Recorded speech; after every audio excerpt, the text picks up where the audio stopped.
in this room. You're really gonna have every single person talk about where they're from.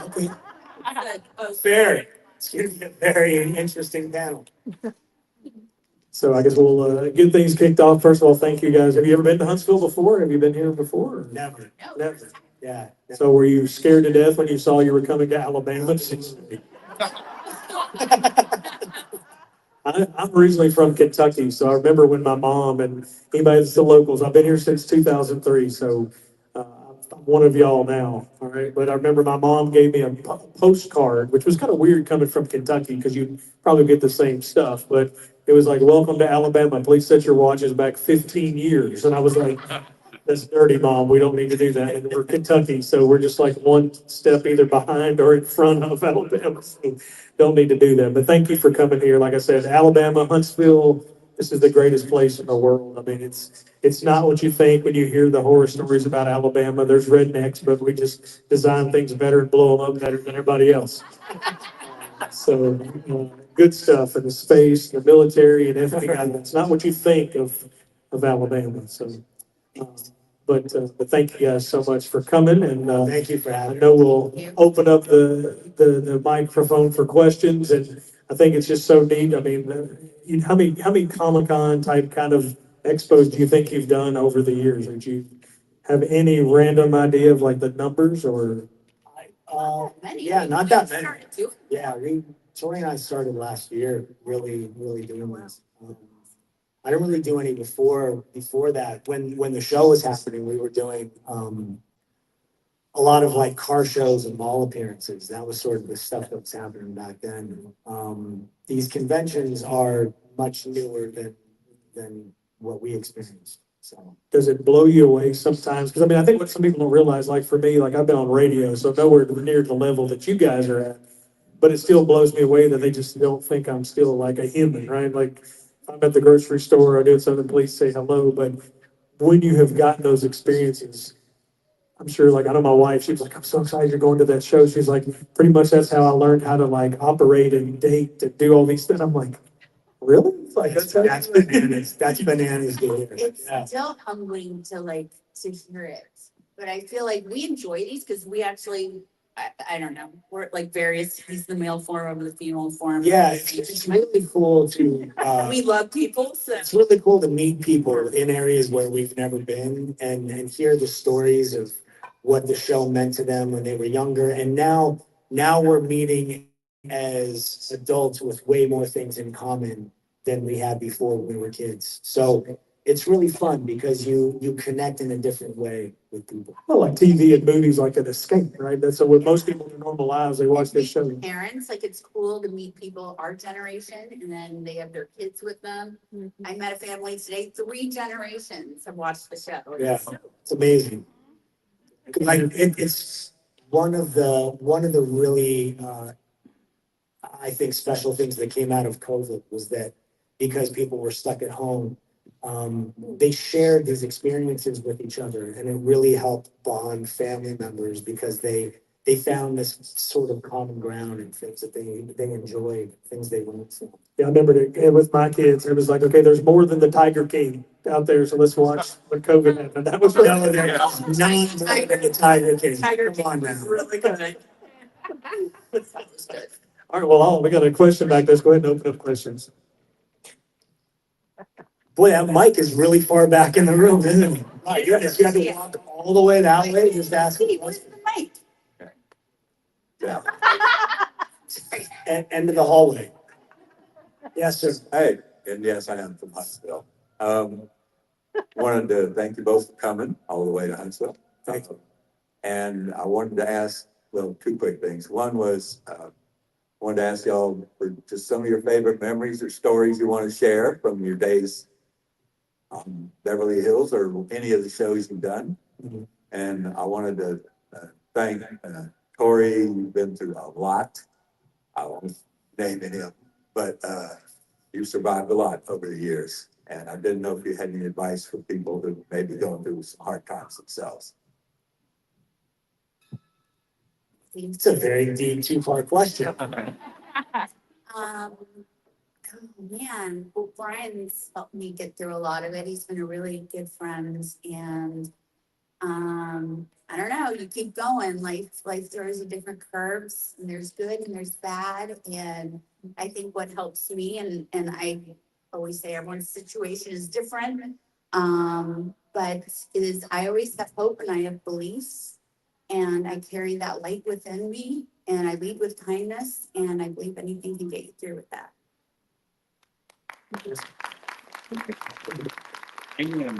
Right? I think it's tough for people like, I've been in radio, like I said, for 26 years. And you see the individuals, like I did the panel with Priscilla Presley the other night. And it was so amazing to talk to her because I was like, of like the Mount Rushmore of like female figures. You had like Lady Diana, you had Jackie O, and you had her. And you think of everything that she saw and went through, like, Yeah.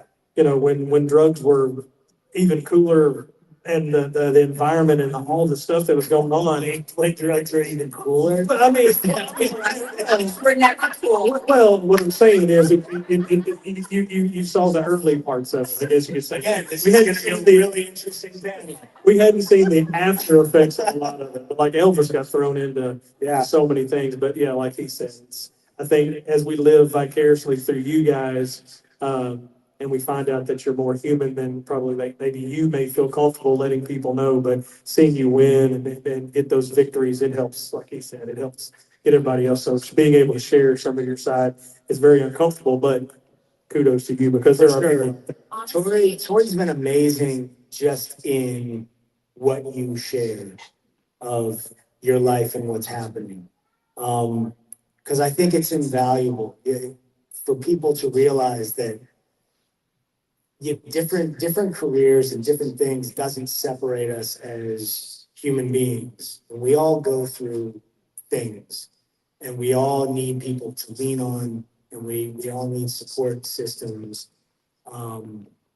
So for you to share as openly as you do the things that you've been through and are going through it's just it means so much to people. And I see it when people meet you. It's an amazing quality and it's a scary thing to do. I didn't mean to do this to you. But no, the people love you for it, and it's a big bold choice to make, and it's a scary one. And the fact that you do it, no matter what, is invaluable and impressive. And I know I for one really appreciate it. Yeah. My grandmother used to. I'll tell you this, my grandmother, I'll give you a chance to clear up there. My grandmother used to say one of the amazing things is everybody wants to fight a battle until it's their own battle, right? It's easy to say things, judge people, do these things, but until you face it yourself, it's different. So I've always lived my life that way, but that was a kudos to you for being vulnerable and sharing them. But we'll make sure we get some happy questions here. All right, it's given me more strength than anyone knows being able to share it because I don't feel alone. Like I don't know. I repressed a lot my whole life. I've kept feelings inside. So being able to now feel like it's okay to have a voice, bad or good, what's going on in my life, I get to have that human connection, even if it's on social media that can be horrific to you at times, but also so kind. And I've met so many people and meeting people in person and just knowing that none of us are alone. And it's not always easy. We all go through different things in life, but we're all together in this, right? I think people in this industry make the mistake of trying to portray their life as something that it's not. Um, and I think fans see through that. And I think that only lasts for so long until all of a sudden it seems like you take this big fall in front of people, but there's been so much leading up to it that just nobody knew it. So it seems bigger than it really is. I think just being human, people love that. Again, we're all human beings. We're all we all have our own variation of things, and it's all relative, you know? We But- were brought up in a different time when when we were young, that we were, we were seen, you should be seen and not heard, kind of, almost like children when people Yeah. say that. Yeah, But, you would have publicists and they would tell you on interviews, like, this is what you should talk about. And you weren't able to be yourself. So when like our kids now, it's a blessing and a curse that there's social media and everything for them. But at least, they can feel like they can get to know people and see the real people. And it's kind of really nice. right. And it was like the panel with Lisa Marie, she's so gracious and so amazing, but I got kind of sad. One girl came up, I don't know if y'all were were in there the other night, but a little girl came up and she said, you met Elvis when you were 14. Did you have any dreams before you met Elvis? And it was kind of sad because she said, I've never had any dreams. I didn't. And then she doesn't get to go to the grocery store. She doesn't get to do all these things. I was like, gosh, for her to still have a smile on her face was amazing to me. So yeah, you definitely have lived different sides of things that maybe it cheated on some areas that maybe you didn't get to experience. So, but I definitely I think appreciate it. everybody's felt cheated in some way. Things haven't worked out the way they hoped that they did, and you don't get the experiences you wanted to have. But that's life. Anyone in That like is- our business, all of your lives. That, like, it's, to me, the only control we truly have in life is the people we choose to be while we're living life, because life is gonna do this your entire existence, no matter what, whether you like it or not. Do you want to rise and fall with those experiences, or do you want to consistently be yourself through all of them, so people know that you're somebody that they can count on, no matter what has happened? So go back to some questions about. So thank you both for coming. My name's Amanda. I talked to you yesterday, Brian. Great to introduce you. Anyway, so I've watched all the episodes over and over. Watched it streaming just a couple years ago. Finally found it streaming. So I have two questions. One is, Brian, what was it like? If I remember right, you were the youngest on the show. Yes. And then my second question is, what was it like dealing with the trials and tribulations? Because it was a very dramatic show, fires and drug abuse and things like that. What was it like dealing with that? Going to work to do that and then coming home and trying to let all that go. Then I'm sorry, it's emotional.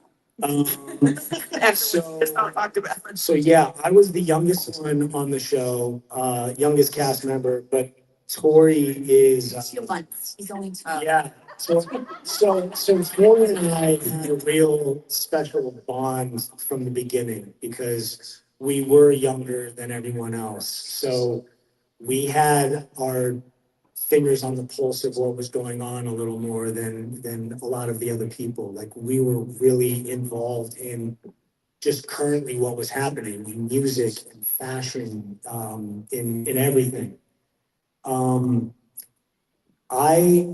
So going to work and doing the storylines honestly was the easy part of life for me. I was 17 years old when I started doing the show.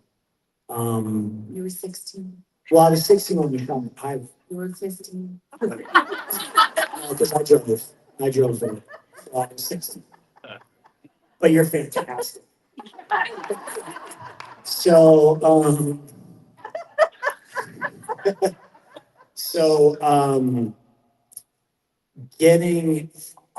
going through the experience of growing up in front of so many people was way harder than the stuff we were shooting for me. Feeling like I was living under such an intense microscope at that time. It was hard developmentally because those are really formative years. At least you were hot. Feel this. That's, you added nothing to this conversation. You're a tangent. Thank you. Thank you for the new distraction. So yeah, the experience was honestly for me, shooting the show was, and the storylines that we had was much more of a job than what was happening in my life. But you, Tori? I concur. Well, there you go. I agree, like, that was the fun part, and I think, That was the escape. yeah, yes. So even though we will say, like, our characters are very much us, like, it's hard to know where, you know, Donna begins and ends and Tori, it's all very, because we were so young that as they started writing and looking at us, we were the same age as the characters pretty much. It just kind of all melded together. So being able to do kind of some of those more extreme storylines and intense issues that we would deal with on the show was like an escapism. Because for me at least, and when I'm joking saying he was hot, like I felt like. Joking. See, now the truth. Now the truth comes out. No, I mean, I'm kidding. what do you mean at 17, aka 16, aka 15? You were so good looking and so cute. Like you never had, I guess. Okay, we all have those moments in our lives, in our formative years, where we're like, ooh, that wasn't a great like growing period. And at least no one had to see me in the real world. But for us, like people had to see you in the real world. It was on TV every week.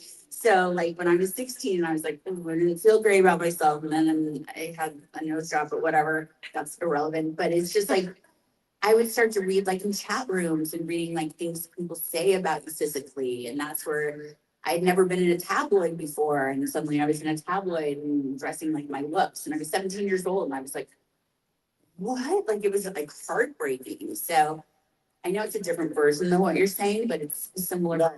Like it's hard living your life out loud In front of people. in front of people. It At was a time where you really challenging. need as much support as you can as you're Yeah. going through a really difficult growth.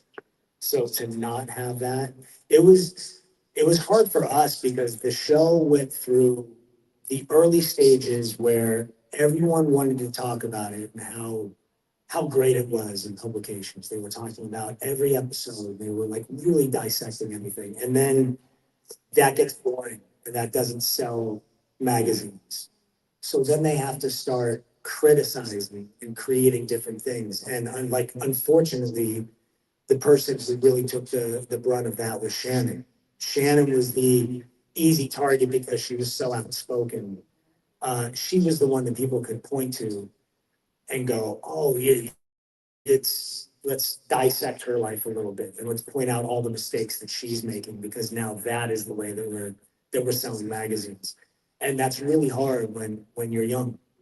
And it's really hard because nobody in our age group had experienced that before in television. I'd seen it happen with music groups and those New Kids on the Block and these things, but we were the first of our kind in television. It was the first time there had ever been any sort of a nighttime drama starring teenagers. So there was a lot of trial and error in that. And unfortunately, we had to live that experience and there were highs to it and then there were definite lows to it as well. So the fact that we navigated through it all and we came out the other side and we came out as the family that we did is really, I give us all a lot of credit for it because it was rough at times. There were times where it was really difficult.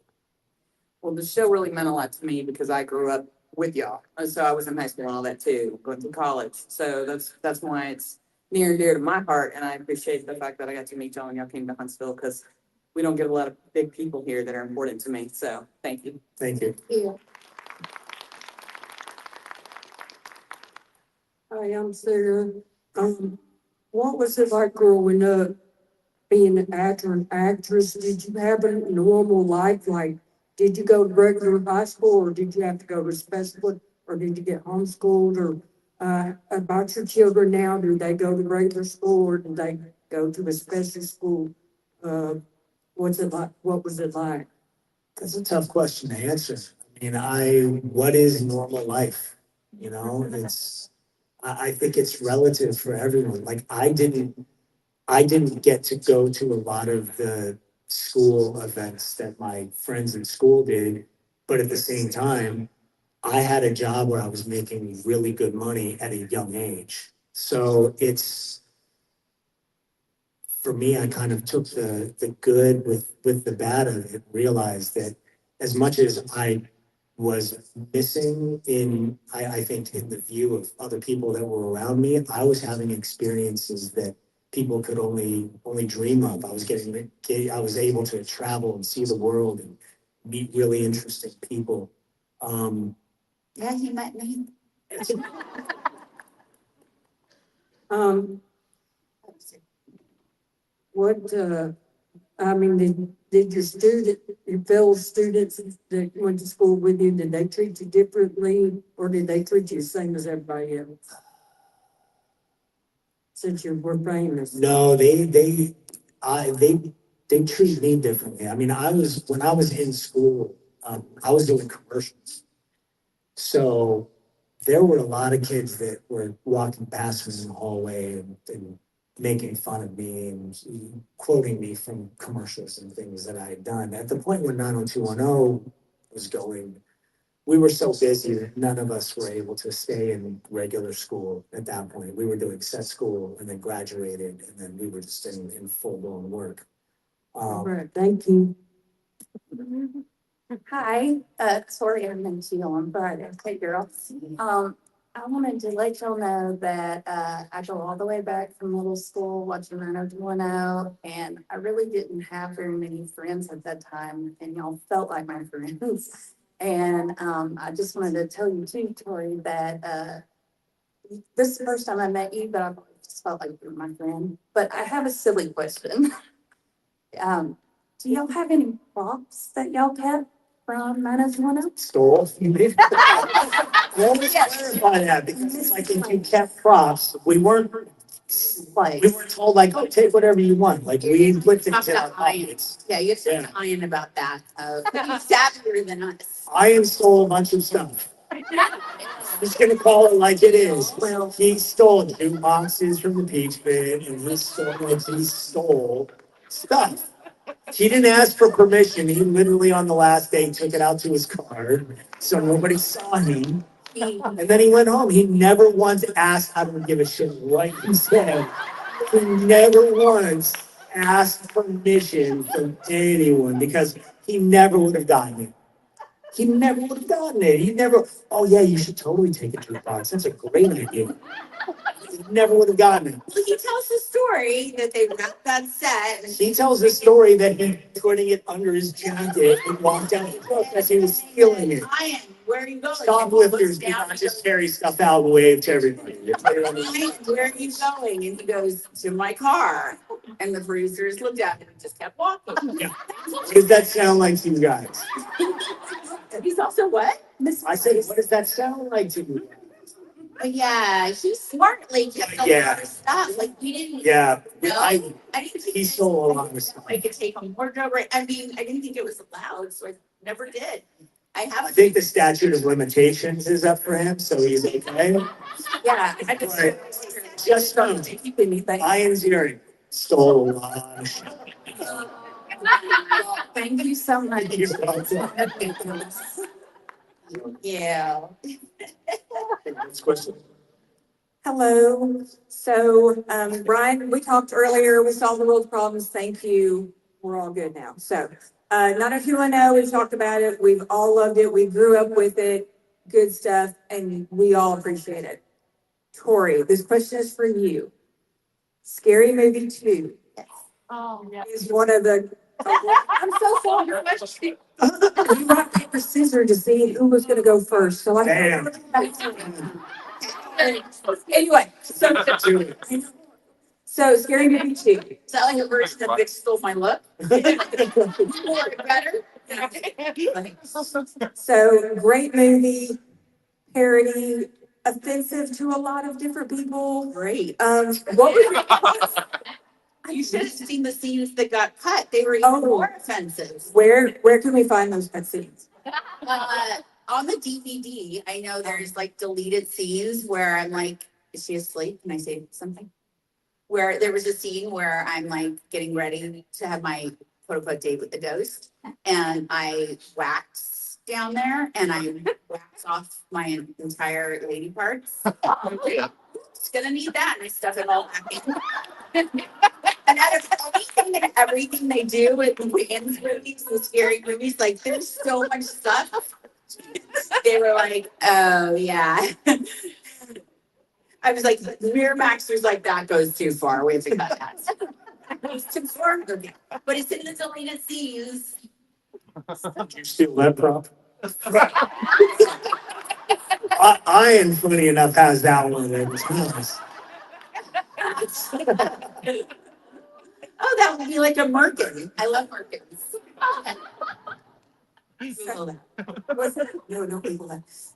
Was there anything that they asked you to do that you, maybe not, that you said absolutely not gonna do that, or was it just no holds barred for everybody on the cast, or what was it like, just the whole, but This is a scary movie. scary movie? Uh, they, there was an ask for me to do frontal top nudity. And at the time, I didn't feel comfortable because it was a spoof movie, a comedy, and I said no to doing it. It wasn't a personal thing. It was in the script. It was a character-driven thing, but I didn't feel comfortable, so they shot around. Thank you.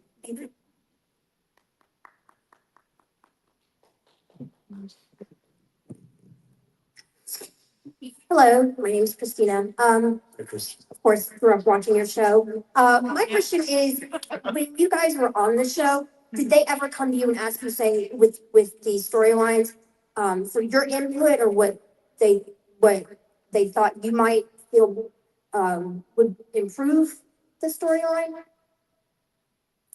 No. Okay. They,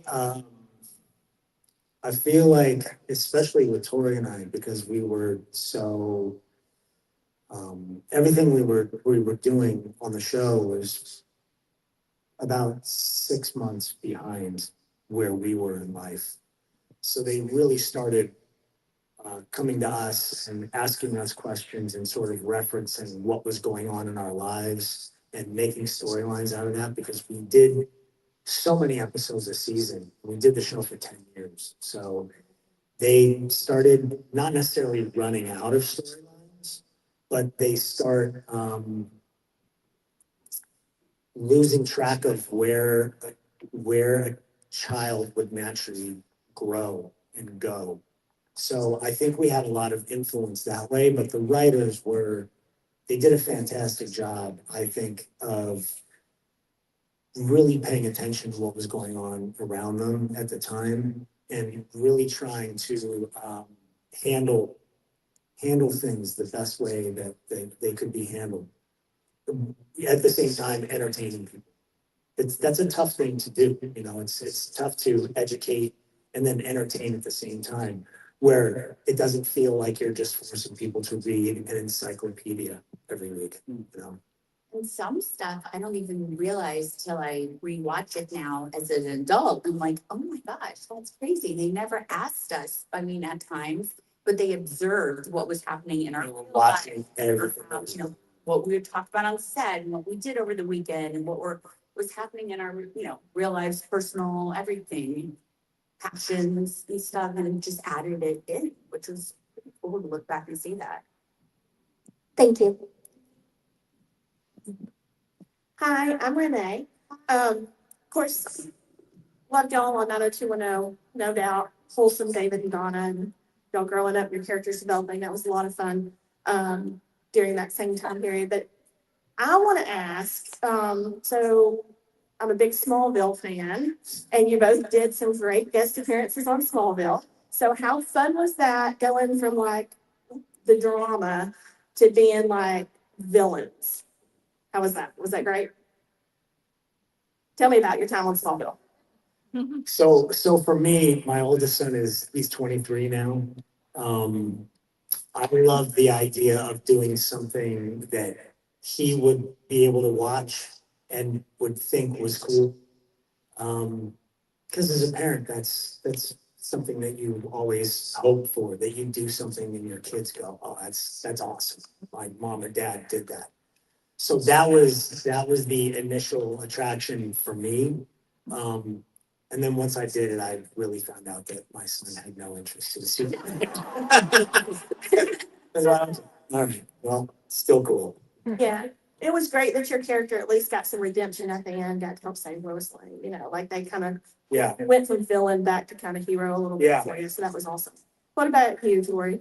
I loved playing Linda Lake, like, because Donna was the good girl, you know, I never got to play the villain really, so it was really cool being able to step into that.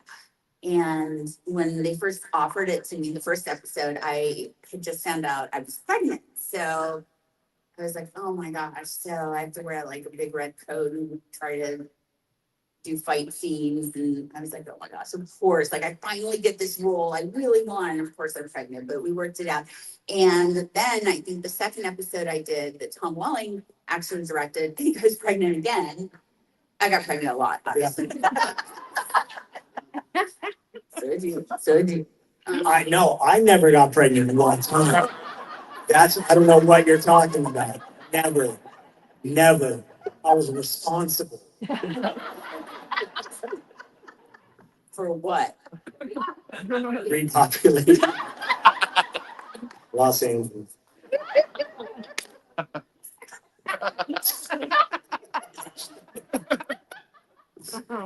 Awesome. Well, thank you guys so much. God, what direction is this thing going in? This is absolutely my favorite one. Yeah, welcome everyone. Hello, Huntsville. So sorry. Hey, guys. Hi. I met y'all earlier. Yeah. I'm a super fan. Big super fan. I guess what I want to ask is, because I also love Shannon Doherty, rest in peace. There was a lot of drama that me as a fan heard over the years, like behind the scenes with her, and like how much of that do y'all want to talk about? The behind the scenes drama. Wait, how much do we want to talk about? Like, yeah, like what would you say? Probably none. So to me, I think it's important for people to know, and it seems like the people that got to experience Shannon and conventions and meet her, Right? they realize what an amazing human Oh, being. yeah, I'm a big fan of her and y'all. You too, her, Luke Perry also. I think, I think the machine that our show was in, she was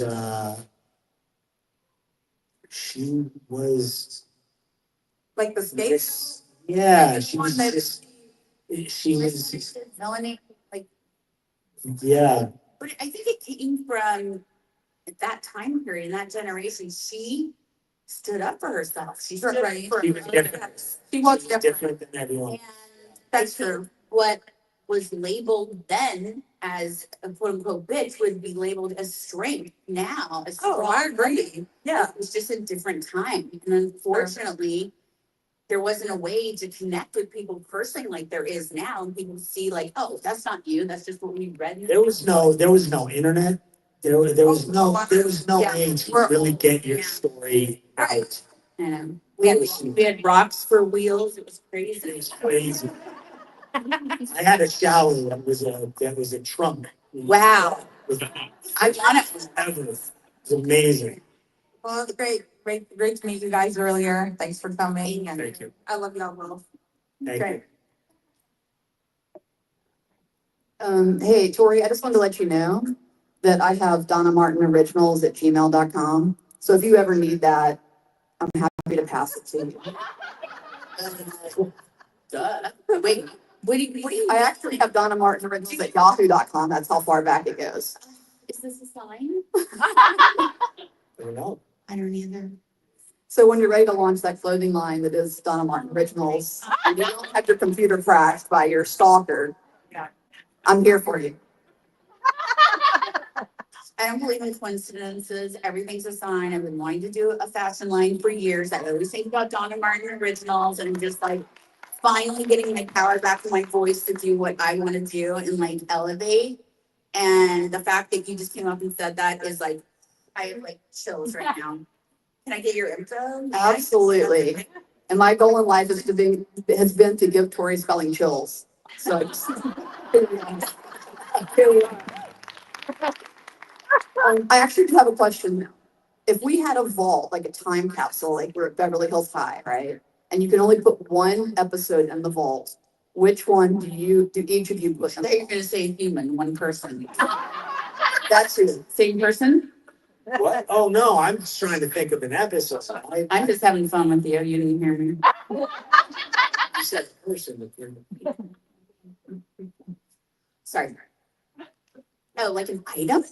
No, Episode. Like, what's your favorite episode? Is thinking about it like for here to eternity, right? There's one episode that goes in the vault. Wait, a vault like never to be seen again, or a vault like a time capsule? Like a time capsule. Buried, like when we I buried still, I would the put, schoolyard? Time capsule. I would put the pilot episode in a time capsule. Because that episode to me was so different from everything else we did. And it was the first time meeting these characters. And I think it was really fun and it was really informative. I think so much came from that. I really enjoy seeing that. I really enjoyed making that episode. So I would put that. I'm trying to think what episode, because I feel like while I understand the reasoning for the pilot, and of course there would be nothing without that pilot, it didn't end up really representing, like, there was ballet at school when they pulled up, and I felt like all the characters were kind of almost caricatures of themselves. So what episode would you put? 'Cause right now you're just sort of talking us in circles Yeah, about ballet, Well- wardrobe and stuff. because What I'm episode would you smart, put so I'm in stalling. time So I'm capsule? talking about that while I'm thinking. It's like I'm in court. Hello. Goodness, how much time you guys have? Oh my God, I'm trying to think, what would it be? Like, what was an episode? She'll think about it. She'll get back to you on Let that. me know. You can email me. You can email me. Yeah, when you get her all the information, she'll let you know, okay? Oh, no, she's got an answer. I'm sorry. I think because it was really significant. Are you, can I see? Love our relationship. I would put the episode where I lost my religion. My religion. Yeah. That's the one. With the song "Losing My Religion" playing on this, so you know. Yeah, because Okay, no, I take it back. I take it back. she'll get back to you. I take it back. That is one of my favorites because I love their relationship. I love that it took 8 seasons. I love that she stood up for herself and went through so much and whatever, you cheated on her so many times. And I so fucking wish there was I still something like that. And what you said, like Ariel still infuriates me in the limo scene, whatever. Adrian Brody didn't take this long with his acceptance speech of his acting. You know Well, that? just start playing the music, so they cut me off and go to commercial. Okay, I would pick Donna Martin Graduate. Scene. We have time for one more question. How you guys doing? You have a good question. She stole my question, so I didn't want to. What's more of like a statement than a question? So, at such a young age, you changed so many people's lives. You were in so many people's living rooms. People forget that you're still human. You have the tabloids talking all this kind of shit about you and everything. So you had the original trolls back in the day.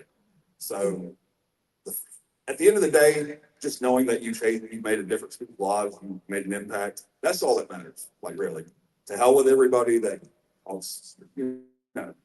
So, I was going to ask you about Scary Movie, by the way. Wait, can you voice record that so I can listen to it daily when I wake up? So, with Scary Movie 2, Tori, how does it feel to know that you're in a movie where a ghost is, you know what I'm talking about?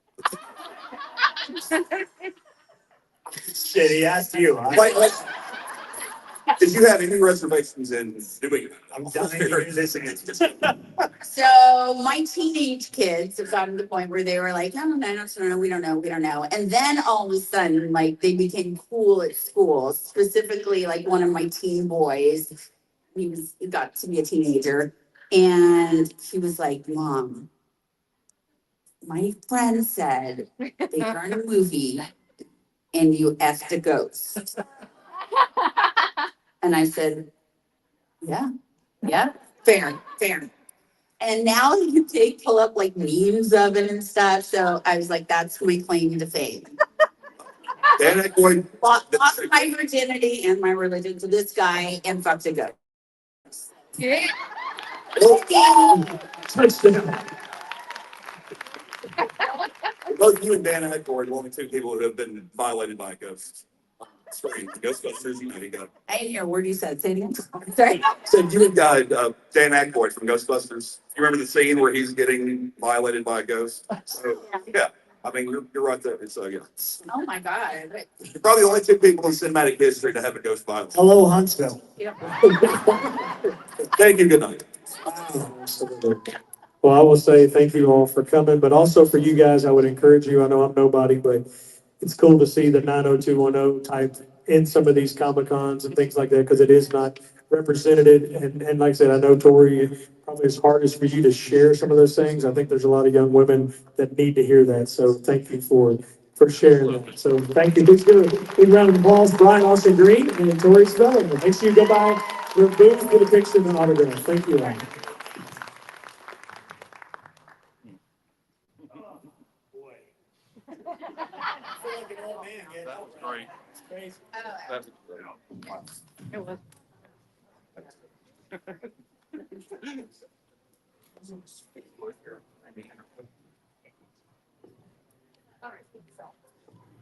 Thank you once again for attending our expo for the 10th year going. So nice. Now, for those wanting to attend the closing ceremony, if you just want to stay in here, feel free. Doesn't matter if you're VIP, doesn't matter if you're general attendance. Feel free to just pop a squat, relax. We're going to get stuff set up. Jeremy did say that he's going to be a few minutes late, but I have Mr. Glenn here, who's been an excellent MC for a lot of the panels here. And he will be here asking questions, getting some of your feedback, and just having some fun in the meantime.